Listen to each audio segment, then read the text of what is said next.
تو میں نے عرض کیا کہ یہ مہینہ مواسات کا، خیر خواہی کا، اس لیے کہ مومن کے رزق کو اس مہینے بڑھا دیا جاتا ہے، مومن رزق کو اس مہینے میں بڑھا دیا جاتا ہے۔ صحابہ نے عرض کیا کہ کہاں ہم میں سے کوئی قابل ہے کہ کسی کو پیٹ بھر کر کھانا کھلاوے؟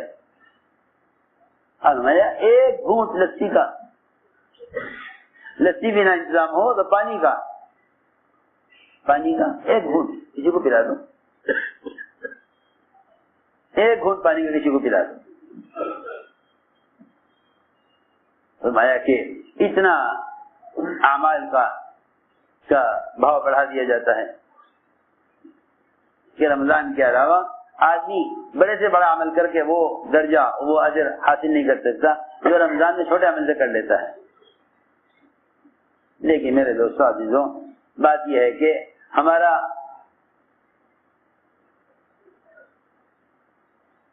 رمضان کا مہینہ غفلت سے گزر جاتا ہے، غفلت سے گزر جاتا ہے، غفلت سے مہینہ گزر جاتا ہے۔ اس لیے یہ مہینہ اپنے نفس کو کچلنے اور اعمال میں سبقت کرنے کا مہینہ ہے، اعمال میں آگے بڑھنے کا مہینہ ہے۔ اور یہ خیال نہ کیا جاوے کہ یہ مہینہ عبادت و خلوت کا ہے، بلکہ یہ مہینہ سب سے زیادہ 11 مہینوں کے مقابلے میں، 11 مہینوں کے مقابلے میں جس طرح یہ مہینہ عبادت میں آگے بڑھنے کا ہے، اس طرح 11 مہینوں کے مقابلے میں یہ مہینہ دعوت میں آگے بڑھنے کا ہے۔ کہ میں نے عرض کیا تھا کہ شیطان دو چیزوں سے روکتا ہے، ایک دعوت سے، دوسرے عبادت سے۔ یہ مہینہ شیاطین کو قید کر دیا گیا تاکہ معلوم ہو جائے کہ تمہیں اللہ کے راستے میں نکلنے سے شیطان روک رہا ہے، نفس روک رہا ہے۔ سوچنے کی بات، تمہیں اللہ کے راستے میں نکلنے سے شیطان روک رہا ہے یا نفس روک رہا ہے؟ عیسائی تو قید کر دیے گئے۔ اب تمہارے پاس یہ عذر نہیں کہ شیطان نکلنے نہیں دیتا، کہ شیطان نے مجھے قید کر دیا۔ اب دیکھتے ہیں کہ تم نکلتے ہو کہ نہیں۔ حضور اکرم صلی اللہ علیہ وسلم نے رمضان کے مہینے میں خروج کر کے قیامت تک آنے والی امت کو بتلا دیا کہ رمضان خلوت کے لیے نہیں،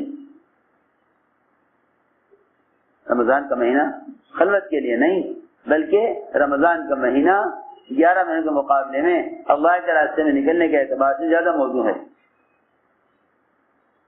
یہ خیال نہ کیا جائے کہ بھئی رمضان کا مہینہ تو ذکر و عبادت کا، تلاوت اور خلوت کا ہے، کیونکہ نقل و حرکت فرائض کو عملی طور پر زندہ کرنے کے لیے ہے۔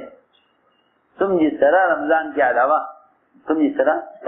علاوہ نماز کے فریضے کو لے کر پھرے ہو، نماز کے فریضے کو قائم کرنے کے لیے، اس طرح تم رمضان کے مہینے میں پھرو روزے کے فریضے کو قائم کرنے کے لیے۔ نقل و حرکت ان فرائض کو زندہ کرنے کے لیے ہے جو فرائض تمہیں دیے گئے ہیں۔ اس امت کی خصوصیت ہے کہ اس کو فرائض ذاتی طور پر ادا کرنے کے لیے نہیں دیے گئے۔ میری بات توجہ سننی پڑے گی بہت۔ یہ اس امت کی خصوصیت ہے کہ اس کو فرائض ذاتی طور پر ادا کرنے کے لیے نہیں دیے گئے، بلکہ اس کو فرائض باعتبار عالم کے قائم کرنے کے لیے دیے گئے ہیں۔ فرائض باعتبار عالم میں قائم کرنے کے لیے دیے گئے۔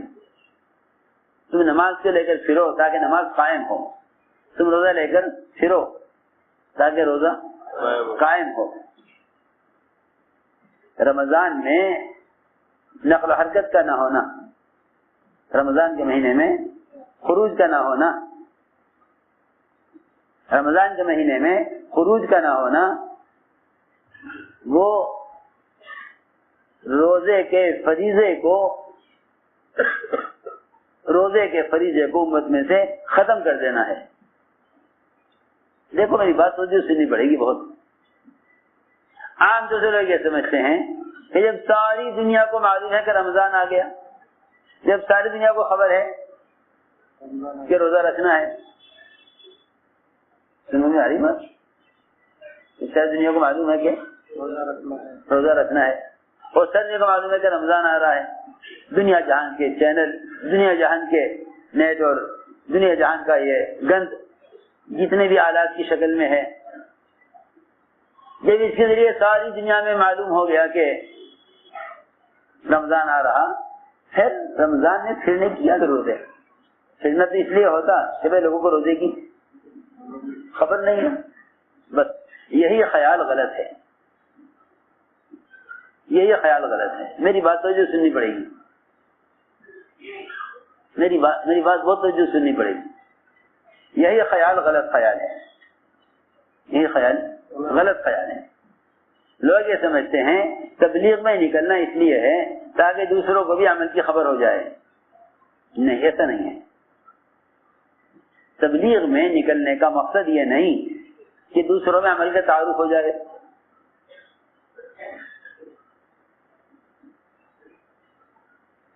تبلیغ میں نکلنے کا مقصد یہ نہیں کہ دوسروں میں عمل کا تعارف ہو جائے۔ تو میری بات سمجھ رہے ہیں یا نہیں؟ خوب توجہ سے بات سننا جو میں کہنا چاہتا ہوں آگے۔ تبلیغ میں نکلنے کا مقصد یہ نہیں کہ لوگوں میں روزے کا تعارف ہو جائے،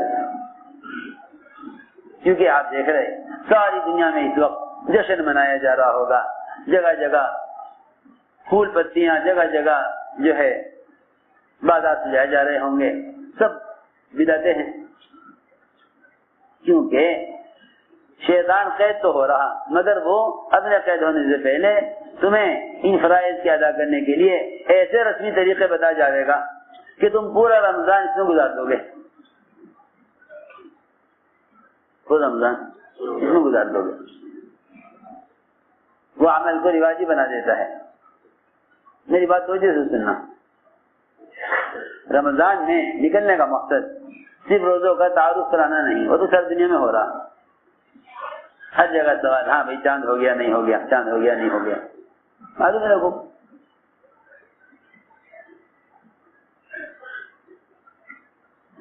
رمضان میں نکلنے کا اصل مقصد یہ تھا کہ تم اگر روزے کے ساتھ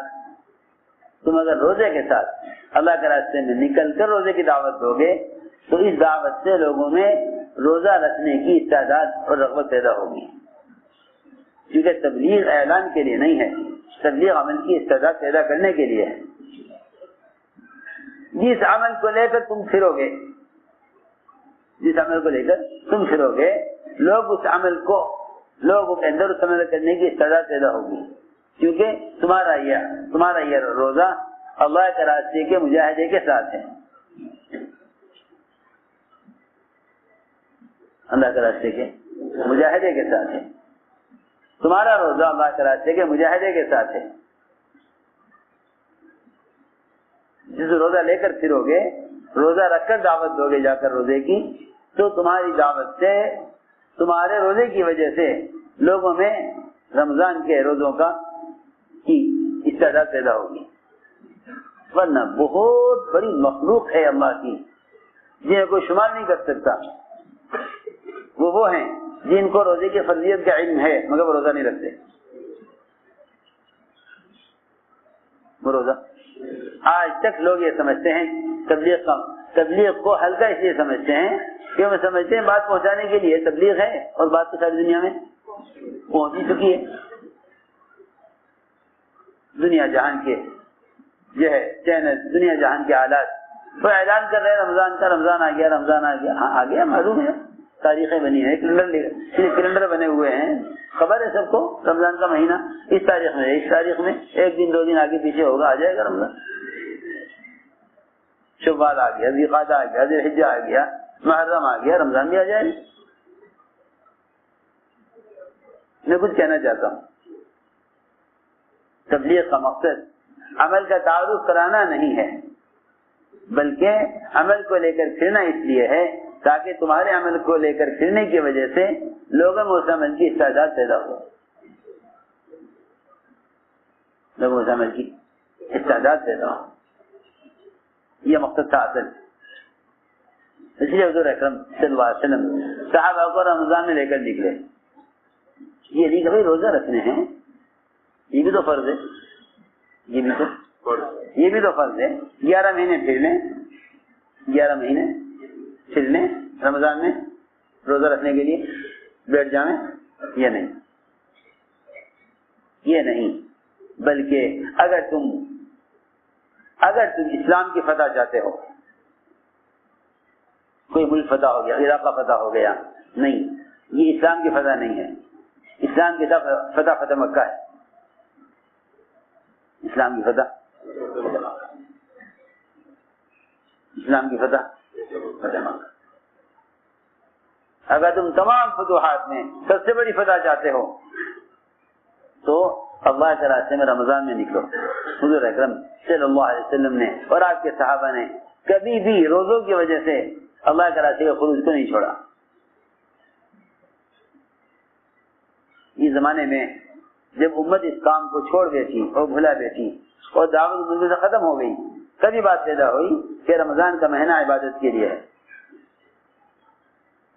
جب امت دعوت کو چھوڑ بیٹھی، بھلا بیٹھی، اور اس ذمہ داری کو امت نے انبیاء تک محسوس سمجھا، تبھی بات پیدا ہوئی کہ رمضان کا مہینہ عبادت کے لیے ہے.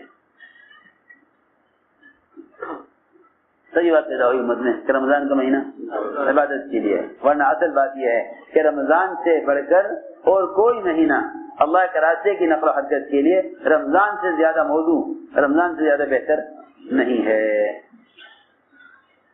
دیکھو حج کا خط پڑھو سارے کام کرنے والوں کے لیے، جس میں رمضان میں اللہ کے راستے میں نکلنے کے فضائل اور رمضان میں اللہ کے راستے میں نکلنے کی ضرورت اور اہمیت، اور رمضان میں نکلنے میں 11 مہینے کے مقابلے میں زیادہ دعوت کے مقاصد کے حاصل ہونے کو حضرت نے بیان کیا ہے.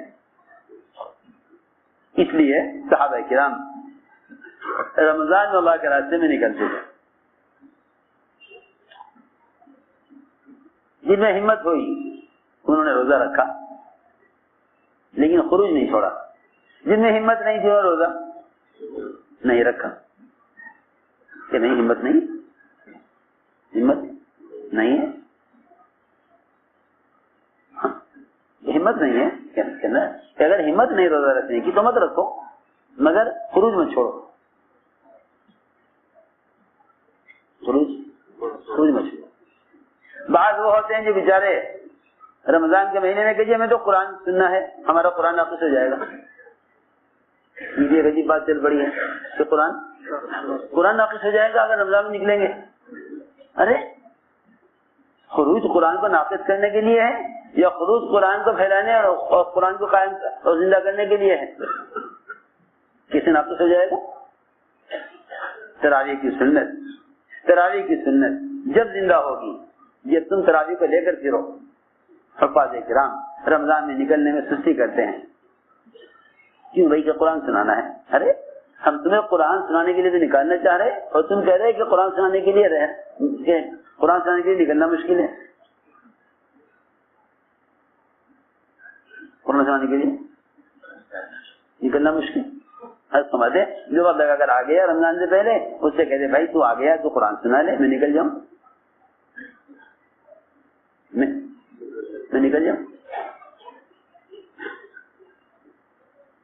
اس عجیب بات ہے. امت کلمے کے بغیر دنیا سے جاوے، یہ یوں کہہ کر تراویح، یہ یوں کہہ کر خروج چھوڑ دے کہ میرا قرآن ناقص ہو جائے گا، میرا قرآن ناقص ہو جائے گا. میں نے غور کیا کہ حضور اکرم صلی اللہ علیہ وسلم رمضان میں نکلے، آپ رمضان میں نکلے، کیا ہوا تراویح کا، کیا ہوا نوافل کا، کیا ہوا قرآن کا، کیا ہوا روزوں کا؟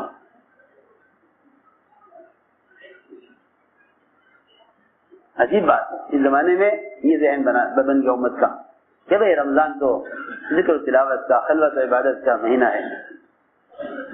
رمضان میں صحابہ کو نکالا، روایت میں ہے یہ روزہ نہیں رکھا، ان سے روزہ داروں نے یوں نہیں کہا بھائی تمہیں روزہ کیوں نہیں رکھا. اس نے یہ نہیں کہا تمہیں روزہ کیوں نہیں رکھا؟ کیوں نہیں رکھا؟ یہ روزہ رکھا، ان سے لوگوں نے یہ نہیں کہا کہ تم نے روزہ کیوں رکھا. روایت میں ہے جس میں طاقت ہمت ہوئی سفر میں اس نے روزہ رکھا، اور جس میں طاقت نہ ہوئی اس نے روزہ نہیں رکھا، مگر اللہ کے راستے کے خروج میں رمضان کی وجہ سے کمی نہیں کی. جب یہ مہینہ اللہ تعالی سے عبادت میں کمال پیدا کرنے کے لیے ہے تو سوچنا چاہیے کہ یہ مہینہ دعوت میں کتنا کمال پیدا کرنے کا ہوگا.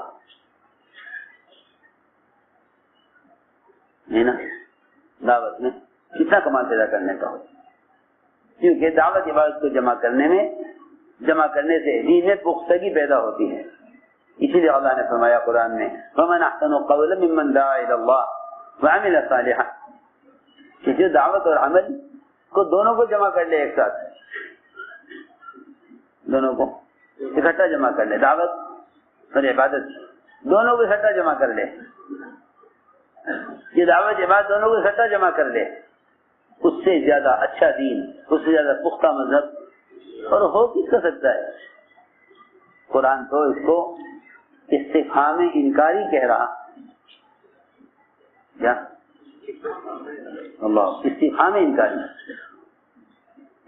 انکاری ہوتا ہے تاکید کے لیے. اللہ تعالی سوال کھڑا کر رہے ہیں، سوالیہ جملہ ہے. قرآن کی آیت سوالیہ جملہ ہے کہ اس سے زیادہ اچھا پختہ مذہب ہو کس کا سکتا ہے. رمضان کے علاوہ تم اللہ کے راستے میں نکلو، اس پر بھی یہ فرما دیا کہ اس سے زیادہ اچھا دین ہو کس کر سکتا ہے جو دعوت دیتے ہوئے عمل کرے. تو پھر رمضان کا مہینہ جو اللہ تعالی کی طرف سے اللہ اکبر حضرت فرماتے تھے، جب اس رمضان کے مہینے میں عبادت کا بھاؤ اتنا بڑھا دیا گیا، اتنا بڑھا دیا گیا تو رمضان کے مہینے میں اللہ کی طرف سے دعوت پر اجر کتنا بڑھے گا. اس لیے یہ مہینہ اللہ کے راستے میں پھرنے کا مہینہ ہے، کیونکہ خروج فرائض کو زندہ کرنے کے لیے ہے. خروج فرائض کو زندہ کرنے کے لیے ہے. تم رمضان کے علاوہ نکلو تو اس میں قیام اور قرآن اور روزہ یہ تین چیزیں نہیں ہوں گی. قیام، سیام اور قرآن یہ تین چیزیں نہیں ہوں گی. نہ قیام، نہ سیام اور نہ قرآن. اور اگر رمضان میں نکلو تو یہ تین چیزیں ملیں گی. ان تین چیزوں کے ساتھ خروج ہوگا، روزہ اور قرآن اور نماز. اور یہ فرمایا کہ جو اللہ کے راستے میں نکل کر 1000 آیتیں تلاوت کر لے، اللہ کے راستے میں نکل کر 1000 آیتیں تلاوت کر لے، اللہ تعالیٰ اس کا نام انبیاء، صدیقین، شہداء اور صالحین کی جماعت میں لکھ دیتے ہیں. سوچو تو صحیح، کہاں نام لکھا جاتا ہے؟ انبیاء، صدیقین، شہداء اور صالحین. صالحین کا نام آخر میں لائے، یہ نہیں کہا صالحین، انبیاء، صدیقین، شہداء، نہیں. یہ اس بات میری یاد رکھیے سب جو میں کہہ رہا. آخر میں لائے صالحین کا نام. سمجھتے تھے جب تک انبیاء، صدیقین، شہداء والی محنت کسی علاقے میں نہیں ہوگی اس وقت تک صالحین تیار نہیں ہوں گے. صالحین کو آخر میں لائے تو یہ نتیجہ ہوگا محنت کا، کہ اگر انبیاء، صدیقین اور شہداء والی محنت کسی علاقے میں ہوگی تو وہاں صالحین تیار ہوں گے.